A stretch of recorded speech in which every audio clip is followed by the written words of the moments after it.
Selamat pagi anak-anak ibu yang hebat. Bagaimana kabar kalian di rumah? Baik, ibu juga berharap demikian ya. Semoga kalian semua dalam keadaan yang sehat bersama keluarga di rumah. Oke, sebelum kita memulai pembelajaran kali ini, marilah kita berdoa terlebih dahulu. Berdoa dimulai. Berdoa selesai. Oke anak-anak ibu yang hebat, sebelum kita belajar, silahkan kalian untuk menyiapkan buku petik, LKS bisa, buku catatan, dan juga alat tulis kalian di dekat kalian. Nah, setelah itu, adapun materi yang akan kita pelajari pada video pembelajaran kali ini, yaitu tematik tema 8, subtema 2, pembelajaran 1.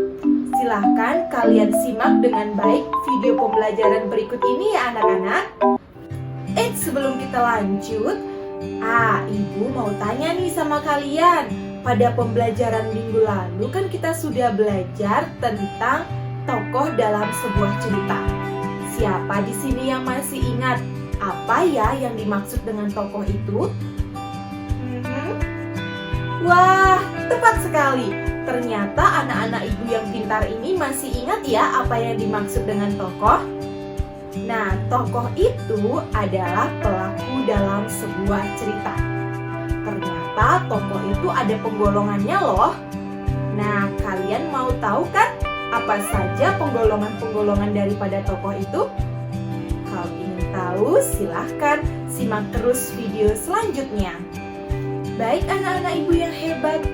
Nah, tokoh dalam sebuah cerita atau teks fiksi itu ada dua, ada tokoh protagonis dan juga ada tokoh antagonis. Tokoh protagonis adalah tokoh yang baik. Tokoh antagonis adalah tokoh yang memiliki sifat tidak baik. Nah, setelah itu, dalam teks cerita fiksi atau dalam teks fiksi, tokoh juga ada tokoh utama dan tokoh tambahan. Tokoh utama adalah tokoh yang sering muncul dalam cerita. Artinya tokoh ini sangat penting keberadaannya dalam cerita tersebut. Sedangkan tokoh tambahan adalah tokoh yang jarang muncul atau tidak sering muncul dalam cerita. Keberadaannya pun hanya mendukung tokoh utama. Nah, biasanya anak-anak, tokoh protagonis dan tokoh utama itu selalu ada dalam cerita hingga akhir cerita. Sedangkan tokoh tambahan dan tokoh antagonis biasanya tidak selalu ada dalam akhir cerita. Bagaimana? Apakah kalian sudah paham?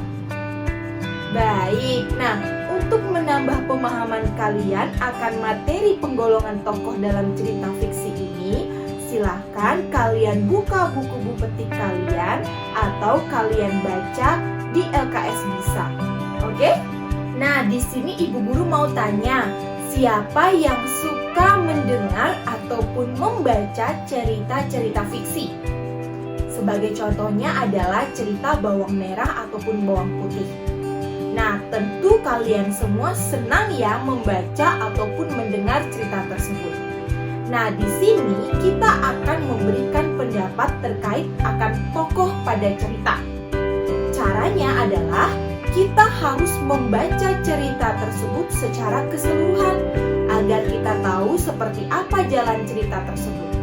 Selanjutnya, pendapat yang kita berikan itu bisa berupa kelebihan maupun kekurangan dari tokoh tersebut. Seperti itu ya anak-anak. Anak-anak ibu yang hebat, kreatif, dan inovatif. Nah, di sini kalian kan sudah memahami seperti apa tokoh dalam cerita fiksi.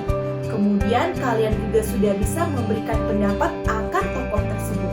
Nah, sekarang kalian akan menceritakan kembali tokoh tersebut kepada orang lain, sehingga orang lain juga akan mengetahui seperti apa tokoh yang terkandung dalam cerita yang sudah kalian baca. Nah, menyampaikan tokoh tersebut tidak boleh sembarangan ya anak-anak. Ada beberapa hal yang harus kalian perhatikan, seperti pada poin berikut ini. Nah, ini merupakan poin-poin yang harus kalian perhatikan ketika kalian ingin menceritakan kembali tokoh dalam cerita fiksi. Dengan memperhatikan poin-poin tersebut, Ibu harapkan kalian dapat menceritakan kembali tokoh dalam cerita fiksi dengan tepat, lengkap, dan menarik. Ternyata anak-anak Ibu yang hebat tidak semuanya suka melakukan atau berbagi informasi secara verbal atau mengkomunikasikannya secara langsung kepada orang lain. Tidak perlu ragu dan tidak perlu khawatir. Kalian bisa menyampaikan isi daripada teks cerita fiksi tersebut melalui sebuah tulisan tangan kalian. Namun tidak boleh sembarangan. Ada beberapa hal yang harus kalian perhatikan ketika kalian ingin menulis teks atau isi daripada cerita fiksi tersebut. Nah, ada pun hal-hal yang perlu kalian perhatikan. Nah, seperti berikut ini ya, silakan kalian perhatikan dengan baik. Nah, anak-anak, selanjutnya kita akan belajar mengenai pengaruh gaya terhadap gerak benda. Sebelum itu, Ibu ingin bertanya kepada kalian, apakah pada pembelajaran sebelumnya kalian sudah melakukan percobaan mendorong dan menarik meja seperti apa yang sudah Ibu berikan? Oke, jika sudah, apa yang kalian dapatkan dari percobaan tersebut? Wah, bagus sekali ya. Ternyata pengaruh gaya terhadap gerak benda itu diantaranya 1. Benda yang awalnya bergerak bisa menjadi diam. Benda yang awalnya diam bisa juga bergerak akibat adanya gaya. Gaya juga dapat merubah arah gerak benda. Gaya juga dapat merubah letak daripada benda itu. Gaya juga dapat mempercepat ataupun memperlambat gerak daripada suatu benda. Seperti itu anak-anak. Berikut adalah contoh gaya dan pengaruhnya terhadap gerak benda. Bisa kalian perhatikan dengan baik ya anak-anak? Nah, perlu kalian ketahui nih anak-anak. Ternyata gaya tidak hanya mempengaruhi daripada gerak benda saja. Gaya pula dapat merubah bentuk daripada benda itu sendiri. Adapun contohnya yaitu ketika kalian bermain plastisin. Nah, itu adalah bukti daripada gaya merubah bentuk benda. Kalian kan bisa merubah plastisin itu menjadi bentuk-bentuk yang kalian inginkan kan? Seperti misalkan buah-buahan, bentuk hewan, dan lain sebagainya. Kemudian, karat ketapel yang akhirnya melar ketika kalian tarik atau kalian gunakan secara terus-menerus. Nah, selanjutnya, sebuah badan mobil yang penyok ketika mobil tersebut menabrak sebuah pohon ataupun tembok. Dan yang terakhir adalah ketika kayu dipalu berkali-kali menggunakan paku, itu dia akan berlubang.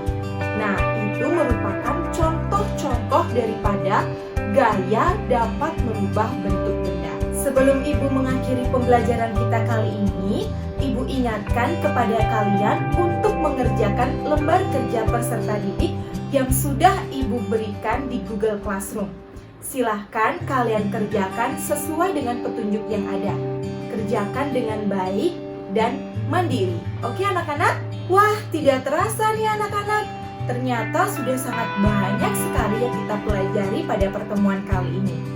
Baik, di sini kita akan menyimpulkan bersama apa saja yang sudah kita pelajari. Pada muatan bahasa Indonesia, kita sudah belajar mengenai tokoh. Ada tokoh antagonis, protagonis, tokoh utama, tokoh tambahan.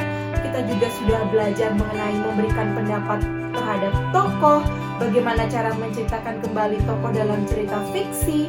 Kemudian kita juga sudah mempelajari bagaimana cara menulis isi daripada teks cerita fiksi, dan lain sebagainya. Kemudian pada muatan IPA, kita juga sudah belajar mengenai pengaruh gaya terhadap arah gerak benda dan juga terhadap bentuk benda. Wah, bagaimana anak-anak? Apakah kalian senang dalam mengikuti pembelajaran kali ini? Jika kalian senang, silahkan like, subscribe, dan bunyikan lonceng agar kalian mendapatkan notifikasi terkini dari video Ibu ya. Oke anak-anak semuanya, sampai jumpa pada video pembelajaran selanjutnya. Dadah, salam sehat, salam semangat.